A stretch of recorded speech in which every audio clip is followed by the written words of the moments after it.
When you launch XD, you get this welcome screen and you can start your projects from here. I'm actually going to start one using the iPhone 6 preset, and that will give me my first artboard on this infinite canvas. The first thing I'm going to do is name the artboard by double clicking on its name. So if I just change this one here to welcome, for example, just hit enter on my keyboard to apply that. It's perhaps a good idea to name them too, because it helps you to keep track of what you've got. Pressing A on the keyboard gets me the artboard tool, and I can draw artboards in a couple of different ways. If I simply click, then an artboard is created using the same preset that I had originally, but I can change that easily by choosing a different preset from the Properties Inspector over here on the right hand side of the interface. You can notice also that the new artboards are placed according to the mouse location. So when I click to the right of the previous artboard, and if I just do that again, then you can see it's created to the right. If I click above, then a new artboard is created in a row above, and similarly if I click down below or to the left. You can change your view of all of your artboards by using the shortcut Command 0, or of course there's an option in the view menu for that.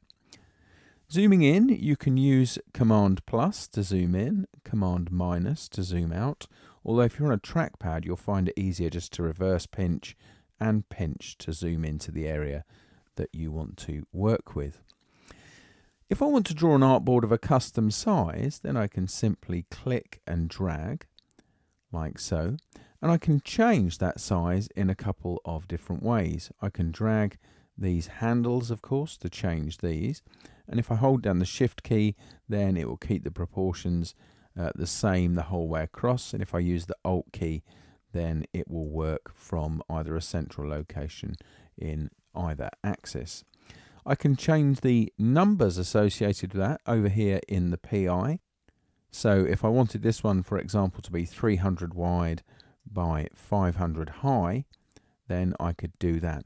You can, while you're focused on any of these numbers, also use the up and down arrow keys to change the value, and holding down the Shift key here will increase that by increments of 10.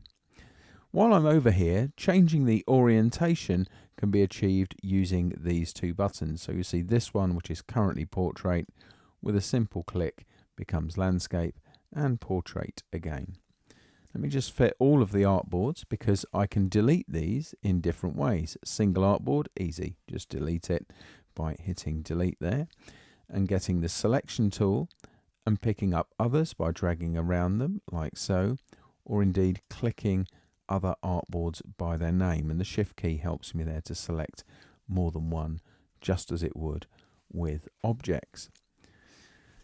So if I want to duplicate an artboard, I can also do that by Alt dragging like so, so that will create me a copy of the artboard, and as you've seen already, very simple to remove. Just fit into this one here. Now I'm going to target the artboard because I can also change the background color really simply. I've got this HSBA widget, or I can put in a hex value there just to change the color of this artboard, and I can draw a grid on it as well, which might help with my layout.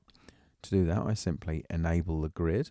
If I needed to, I could change the color of the grid here. You can see that the alpha here is set slightly differently for this one, so if I just change that across, you can see now I've got green grid lines just there. And I can change the spacing between grid lines really easily too.